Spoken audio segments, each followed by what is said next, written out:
Our discussions on MCC TV aren't only about our campuses or about our classrooms. We often also put the spotlight on what happens in our community, the community in Metropolitan Community College, if you will. Improving the quality of life for young people is the mission of an organization called 100 Black Men of Omaha, and we have its executive director, Richard Webb, with us for a chat coming up next. I'm Kent Pavelka, your host, and this is MCC TV.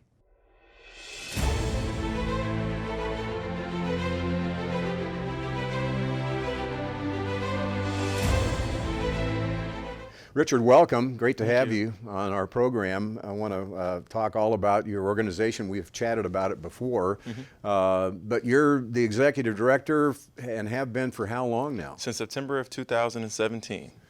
Time flies. Yes, it does. It's been a while since we've talked about 100 Black Men of Omaha. Before we get into what you really want to focus on, just explain a little bit to our audience what the organization is about. Yep, so it's a mentoring organization that's been around for almost 25 years. We'll be celebrating 25 years next year, actually this fiscal year that we're in, but 2020 will be 25 years being a part of Omaha, Nebraska. We're an affiliate of the 100 Black Men of America that's been around since 1963. So we're one of 107 different chapters throughout the world. We're not just in the United States. We have chapters in Dubai, in Africa, the Virgin Islands, and London. So we're very excited about that. But what we focus on is mentoring, and the components of mentoring is education, health and wellness, and economic empowerment for our youth with promise. Yeah, I imagine a lot of people are surprised that you've been around 25 years in the community, probably with not the public exposure that has afforded people to know about the organization. Yes. So the title, 100 Black Men of Omaha, is it limited to 100? So no, it's not. We actually have 114 members and mentors as of today. So very excited about that. We've done a lot of growing. I'm actually a product of the organization. I started in the organization in the 8th grade with one of our programs that we'll be celebrating 20 years of next year, which is the African American History Challenge. So we definitely have more than 100 members and mentors a part of the organization here with the Omaha chapter, and then nationally we have over 10,000 members associated with the national 100 Black Men in America. So talk a little bit about who's involved. You have every profession imaginable represented, right? Of course, yes. We have everything from your CEOs to your teachers to your custodians that are engaged in our mentoring efforts and our membership. That's one big thing that we had made. We wanted to make more awareness of that it wasn't an organization where you had to be a CEO to provide experiences and opportunities for our youth with promise. We wanted to make sure that teachers are just as important as CEOs, because a CEO would never be a CEO without that teacher coming before them. So very excited about all the different members and all the different professions that we have a part of our organization. And who is the outreach for? I mean, young. I think it's younger kids, right? Younger, is it males only? So for the 6th grade and above, we only deal, as far as our mentoring component, with young males. But we do have other areas of our program, such as our Saturday Academy, which has been running for about 11 years now, which we focused previously on 3rd through 6th grade boys and girls to help them in the areas of math, reading, and science over 27 sessions throughout the school year. And then we have like our Real Men Read, our Real Men Greet, where some of our members and mentors go on to school, such as the Skinner, Head Start, and then Educare, and read to the kids there. That can be, of course, a mix of young ladies and young males. So both genders. Yes. Yeah. But the organization is comprised of men only, right? Yeah. Yes. And talk a little bit about why it's structured that way, with men being the mentors. Well, I think a lot of the time, specifically when we're talking about African American men, a lot of the time the perception in our community is there's a lack of positive male role models. So we wanted to make sure that we highlight that, because the motto of the 100 is what they see is what they'll be. And there is a lot of positive African American role models in our community that can be a blessing to the youth with promise, so that they can see that there is possibilities of success. And we're here to mentor them, not just for a year, but through a lifetime, so that they know that they have a positive male role model to support them in any endeavors that they feel that they want to take on. So how many young people do you work with at a given time? Yep, so right now in our LMA, we have about 180. LMA? Yep, so Leadership Mentoring Academy. So that's more of our one-to-one mentorship. So that's the mentees that we have engaged. But I would say overall in our program, it's about 800 to 850 youth all throughout our programs. At any given time? Yes. So does that number remain pretty constant? It does, and we're learning more and more as we continue to build, because we believe in mentoring across a lifetime, but for reporting numbers, we typically only report 18 and under, even though, like I said, our mentors that have been mentees, they sometimes transition into mentors, so we're still mentoring them across a lifetime because we have our seasoned veterans that are a part of the organization. Well, that would be you. There you go. Yeah. The seasoned veterans, they still want to give back because, as anybody know, mentoring is not just for kids. Mentoring is not just for troubled youth. Mentoring is not just for troubled adults. Mentors are for everyone that wants to be successful because you'll never stop learning. And if you ever do stop learning, then you think you have made it to a point where you can learn no more. And that's never the case for anyone, I believe. How do you identify the young people you work with? I mean, do they just identify themselves and join up, or how does it work? Well, there's a couple of different avenues. Some of them do identify themselves. Some parents contact us, or some support systems contact us and say, hey, I have a young man, specifically, like I said, in the 6th grade and above, we really focus on the young men, but I have a young man that wants to do one-on-one mentorship or wants to do group mentorship.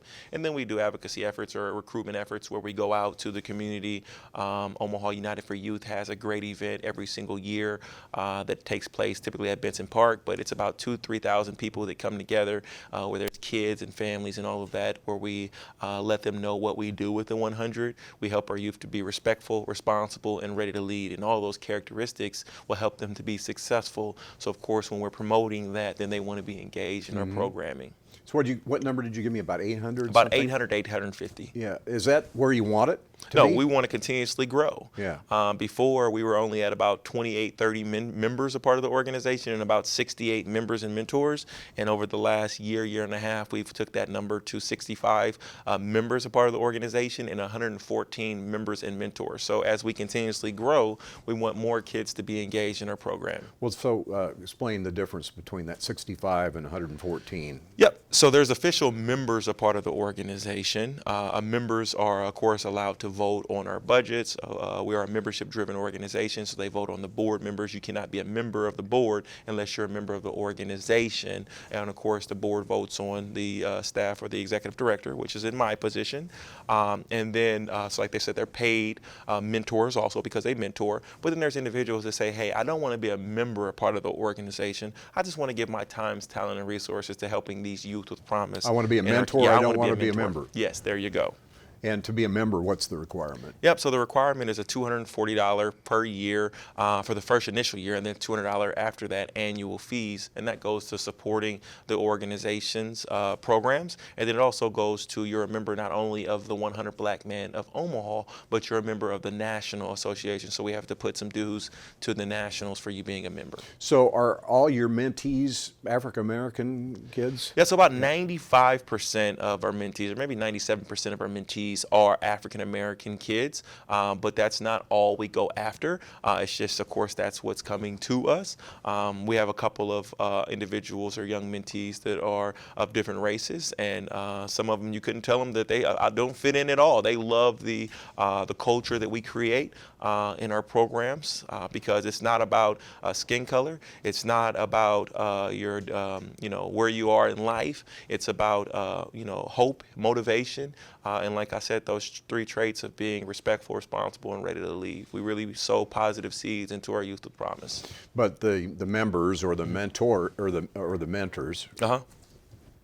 Majority Black. of them, yeah, majority of them are African American. We do have two. So I could be 100 men of black. 100 Black Men yeah, Mentor. yeah. Yeah, so we do have two that are associated with our organization. Now, we do try to specifically recruit African American members and mentors part of our organization, because what they see is what they'll be. And since most of our demographics of our kids are African American, we want to make sure that they see positive role models in front of them that look like them, so that they can have Sure. that perception of possibilities. Yeah. You'd have a tough time pairing me up with someone. In other words. You know, like I said, we have a match that I know specifically that is very engaged in our programming.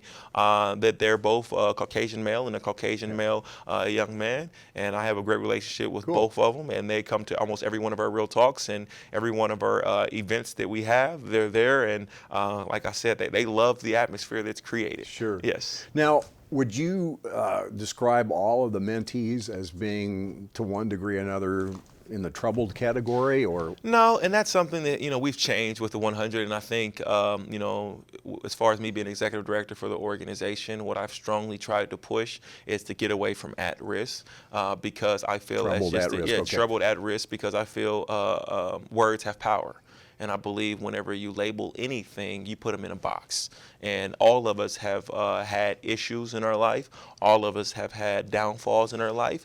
But I believe if you sow positive seeds, you reap positive rewards and positive benefits. So we don't use at risk. We don't use trouble. We use youth with promise. Yeah. Because in every person, every human, every creature, there's positive aspects. And if you really hone in on improving those positive aspects, then you will provide that hope and motivation to a positive future. I love that. That's great.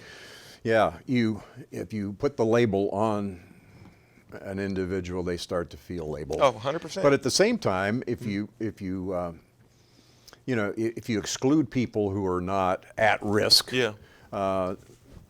Who's to say next week I'm not at risk, of course. right? Uh-huh. So yeah, I understand. That's good. So let's talk a little bit about. So you've got the mission, and we talked about. So you've got business executive, physicians, attorneys, entrepreneurs, elected officials, Everything. Mention maybe some of the people that people would recognize that are part of it. Yep. So Chief Tom Warren, I still call him Chief, of course, but Yeah. he's executive director of the Urban League of Nebraska, former police chief. Ben Gray's back on. Yeah, Ben Yep. Gray has just rejoined as a member of the organization. Commissioner Chris Rogers is a member of the organization. Willie Barney is a member of the organization. Kenny McMorris is a member of the organization. A good friend of mine, Brandon Lewis Sr., is a part of the organization. He is an entrepreneur, Huskerland Popcorn. He just opened up. We have teachers. Chauncey Sims is a part of the organization. He was a mentor prior to even becoming a member of the organization. He believed in what we did. And those are, like I said, when we open it up to really focusing, hey, if you want to be a teacher, you want to be whatever, you want to be a plumber, and you want to be a part of the organization, we have a spot for you, because we want our kids to have access to endless opportunities. A couple of names that people will recognize, Johnny Rogers and Tim Clark, Of course. are going to be involved in the group mentoring Yes. that you're putting together for 2020. Yes, so we are. And this is for 4th and 5th graders, right? So this one, the Johnny Rogers and Tim Clark is going to be involved in, is actually a partnership with Metropolitan Community College. Cool. Yeah, so that is the JET Awards. So Johnny Rogers is our president of the organization. Very happy to have him. He's a very engaged president of the organization. He's president of 100 the Black chairman. Men? Yes, he's the chairman of the board, president of the board of the 100 Black Jet. Men of Omaha. The JET, and his energy that he brings is just unrealistic, to tell you the truth. I mean, he's very positive, and he's all about working together as a team, mentoring across a lifetime. And what he's doing with the JET Awards is the trade scholarship. Now, of course, we have a lack in amount of people that are going into the trades, thoroughly because they're not understanding the value of those trades, the value of the amount of money you can make, and it's always been kind of frowned upon. And we're really trying to unlearn that to some of the people in their community and make sure they understand the value of them, because you can make a whole bunch of money and have very little education to go make a lot of this money, and not just to be a worker, but once you learn that skill, it's the same thing as an education. Nobody can take that away from you. So we really want to focus on that. And as we're doing that, Johnny the Jet Rogers Foundation has scholarships for that. Metro has partnered to match some of those funds. And then what we are doing with the 100 is we're setting up more of a real talk group mentoring for some of those collegiate students to make sure that the things that go on outside of the campus, we can kind of coach them through.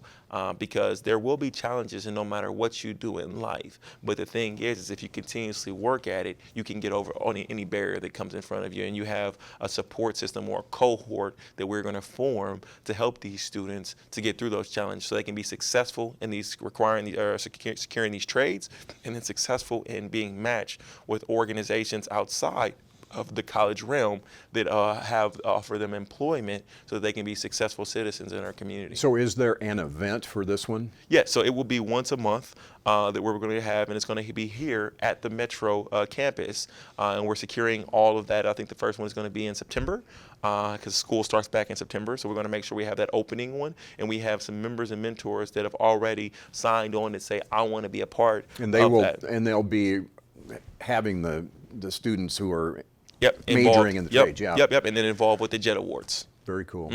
Tim's going to be involved too? Oh, Tim's going to be involved. He's on our board also with the organization. So Good man. Yes. I know you wanted to talk a little bit more about, we talked about the 25th anniversary of the organization. The 20th African American History Challenge is also coming up. Tell us about that. Yeah, so that is a program that's very near and dear to my heart. And as I stated a little earlier when we were talking, that's my first engagement with the 100 Black Men of Omaha.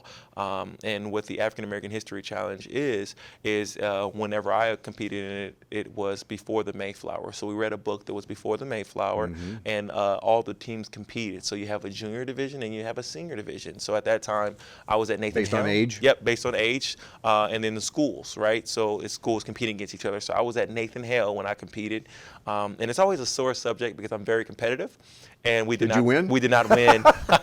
And I'll tell you, I never have liked reading books as much as I do now, as growing up. But whenever I had to learn that we had to read a 400-page book, I wasn't really happy about that. But I was happy about learning a little bit more about the African American history. And then we make it fun. So we do review sessions. We do about 6 or 7 review sessions from the months of October all the way until the first weekend of Black History Month, which is February. And the first weekend we have a competition. Where's that at? And that happens at Omaha North for the last so many years. It used to be the winners of the senior division. They would host it the next year, but we've had it at North because Gene Haynes, of course, principal at Omaha North and has been with the district, I think 53, 54 years, has been a lifelong member of the 100 Black Men of Omaha. Another great guy. Yeah, great guy. So we have the competition there, and it's more of like a family feud to whereas we have, 4 teams on stage, middle school and high school competing. So what kind of crowds are? I mean, how many participants? We had about 400 people there last year. So, and like I said, we've had funders that have supported Cox Communications, the University of Nebraska, at Omaha Black Studies Department, Great Plains Black History Museum. So they come up with all these different questions, and the students compete answering these questions. And locally, they can win about $5,000 to $6,000 of cash incentives. The winning team? Yes. So high school, our senior division, first place gets $1,500. And this goes to the participants? To the kids. Yep, so it's to the kids. So cash to them. Second place is 9, and then third place is 6, and then in middle school it's 9, 6, and 3. But the first place winners in the junior and senior division typically get the opportunity to go and represent us at the national level. I was going to say, is there another level? Yeah, so the big level is nationals, which we go in this year. It was in Las Vegas, Nevada, and Beveridge Middle School won locally here, and Omaha Northwest won locally here. And I'm happy to say we went and we competed against Chicago and also, who was the senior division? I want to say it was Philadelphia. And we actually took home the national championships in the junior and senior division. You did? Yes. So we won both the national and the junior and the senior division. Wow. So we are national champs right before going into our 20th year of our African American History Challenge. I don't think people know that. Yes. Do you? Yeah. So OPS is going to be recognizing the students at their board meeting, I think August 16th. That's cool, very cool. Yes. So, you mentioned when we started chatting that you got involved as an eighth grader? Yes. what did the experience as a mentee in 100 Black Men of Omaha do for you? Well, to tell you the truth, it opened my eyes and the possibilities to a lot of different things. I am a product of North Omaha. I grew up 3315 North 40th Ave, which a lot of people may know is one of the most roughest areas, crime-ridden areas. I think 42nd and Bedford has historically been one of the worst intersections in Omaha, Nebraska for so many different years, from when it comes to violent crimes and shootings. Incidents, yeah, and shootings and all of those things. So that was the area that I grew up in. And then as I grew older, I started hanging a lot more around like the 16th and Victor areas and 24th and Lake areas and all of those different areas. Was that good or bad at that point? You know, to a lot of people from the outside, it looks very bad. So were you heading the wrong direction? I was. Yeah. I mean, I had a past to whereas I always tried to keep one foot in and one foot out. Growing up as a young man, I always tried to play that line. I was always handling my schoolwork and doing what I needed to do in school. So what's the appeal of that at that point in a young man's life? Well, to tell you the truth, it was more family. It was more of, you know, getting together people who you feel that have your back, that feel that want you to be successful, that feel you have friends. You know, my father told me something that has always stuck with me that I think will never go away from me. You'll be blessed in life if you have actually one true friend. Counterbalance. Yeah, or a cohort and all of that when it's the negative side.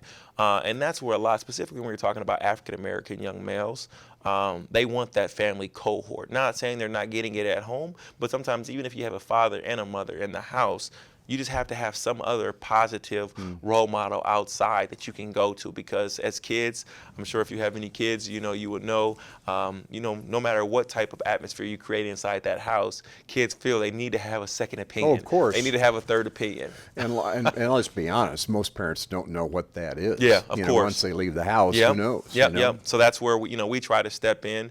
And that's where I found myself a lot of the times going down the wrong path and doing some of the things that, I knew were not right. But at that time, I just felt it was the best for me, and not saying it was the best, because I knew it wasn't the best. But like I said, when you're trying to juggle one foot in, one foot out, it's not always the best. How close to real trouble did you get in? I found myself in a lot of trouble. As a young man, I'm very transparent. I'm always authentic. I've been shot as a young man. I found myself in trouble with the law a lot. Which, growing up, I had to pay a lot of that back. And what I mean by that, I was fortunate enough to get an athletic scholarship where I played college basketball. And I was fortunate enough to be awarded the Buffett Scholarship, where I was able to come back to the University of Nebraska and attain my bachelor's degree in business administration. UNO? UNO, yep. And got my business degree. And after that, I had challenged getting a job. Because of some things that I had done as a young man. But then I got into the sales industry and just continuously thought that, hey, my dad also said, you don't stop until you hear the bell or you knock it out. So a little boxing terminology, of course. I'm either going to knock the opponent out, or I'm going to hear that bell, and that means I'm done. So what that mindset is in life, you will have challenges, you will have obstacles, but as long as you have the mindset to keep going, success is on the other side of that obstacle. So if you can think back, what was the turning point, the beginning of the turning point for you? I would say involvement in the 100 was key to me, because it allowed me to understand a little bit more of my history when it comes to before the Mayflower and what a lot of my ancestors had went through. Now, I'm not saying since I started in the 8th grade, everything went right, because it didn't. I still had both foot in and both foot out. But as I grew, that was now that I look back on things, it was an opportunity, like I said, to expand my horizons, to expand the things I saw. And then, of course, being shot as a young man, was another thing that I said, hey, I can't, especially having a son when I was 18 years old, it was like, I can't keep doing these things, because not only am I putting myself in danger, but I have a young man, which is now my son, that I have to make sure that it stays safe. Do you think we're making headway in Omaha with regard to, I don't know, numbers of young people who are are about to succumb to that influence, or I is it getting definitely, better? I definitely think. I mean, of course, a lot of the data shows that. Willie Barney does a great job with the Empowerment Network that shows the data when it comes to young people engaged in jobs, when it comes to young people staying away from violence and the reduction in violence, specifically in the summer months over the past couple of years. I mean, all of those things shows trends. But the work, what I always say is you never want to get comfortable. You always want to continuously do more and more, because the second you get comfortable is the second that we slip back. So I always think that there's more work to be done. But this is very encouraging. Yes, Really very much is. encouraging. What else do you want to talk about? I know you've got all kinds of programming that we haven't touched on. Yep, and I know like the biggest thing is the 15, 20, and 25. There's 15 years of our Men of Honor, 20 years of the History Challenge, and 25 years of being a part of this organization and being a part of the 100 Black Men of America and the 100 Black Men of Omaha created here. Another aspect that we kind of touched on just a little bit is our Saturday Academy. That's a program that I am very much excited about. That program has essentially been for 3rd through 6th grade boys and girls. It's one of the only programs I know that has the extensive timeline it does, 27 sessions, and has actually state certified teachers there to help our kids. Every Saturday? Every Saturday from 9 a.m. until 1:45 p.m. During the school year. Where? And it's at Omaha Monroe Middle School. So we've been doing that for, like I said, 11 years. It's a partnership with Omaha Public Schools and Title I. And what happens every Saturday? Yep. So we have the kids come in and they utilize a system called Moby Max that kind of gives them a starting point of where they are. It works directly with the OPS curriculum because, like I said, they are all state certified teachers that are helping these kids in math, reading, and science. So they do initial testing to figure out where they are. And say, for instance, for last year, we made a 0.52, so almost a little bit over a half year advancement in reading progress for our students, and then about 3/4 of a year progress in math for our students. So, the good thing about MobiMax is it tracks all of those, so it's a third-party data system. So it's not that we're just making up the numbers Sure. of what it is. So I like that hard data. And this year we're doing a little change. And the reason why we're doing a little change is because it used to be 3rd through 6th. Well, of course, there's some changes going on within the district. Well, 6th grade is not most of the time elementary school anymore. It's middle school. In 2nd grade, we've added. So it's now going to be 2nd through 5th.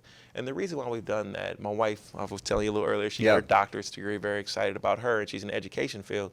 She's always said, you learn to read into the 3rd grade, and then you read to learn from the 3rd grade moving forward, right? So when we think about helping in the areas of math, reading, and science from 3rd through 6th, are we starting too late to try to help our kids, specifically when those 6th graders are middle schools now? So when you have them every Saturday hanging around kids from the 3rd through the 5th, when they're in elementary school, you'll see that that dialect between them is just a little bit different, because the 6th graders feel like, okay, I'm kind of big for this, because I'm in middle school, and then you got me with these, kids, even though they're broken up into different grades, of course, during the instructional time, they still feel that. So we wanted to take that back a notch and go to the 2nd grade so we can help those kids with those gains, so that if they're getting into the 3rd grade on level, it's not that they're coming to us at the 3rd grade and they're potentially not at level, and we're trying to help them get above level or at level while they're already reading to learn. So we're trying to stay ahead of that. So for this year, we're going to be doing 2nd through 5th grade boys and girls. Richard, we've run out of time. Oh. But you know what? We need to do this again. Yes, because definitely. there's lots more to talk about. Any final thought you want to share? I just thank Metropolitan Community College for allowing us the opportunity to be on the TV show today. I'm very excited about our partnership that we're forming and helping our students who are part of the JET Award scholarships to make sure that they're successful in any path they choose. Thank you, Richard. Appreciate it very much. Thank you. And thank you for being with us again for MCC TV. Our goal is to better acquaint you with the mission, leadership, and the reach of the college. I'm Kent Pavelka for Metropolitan Community College.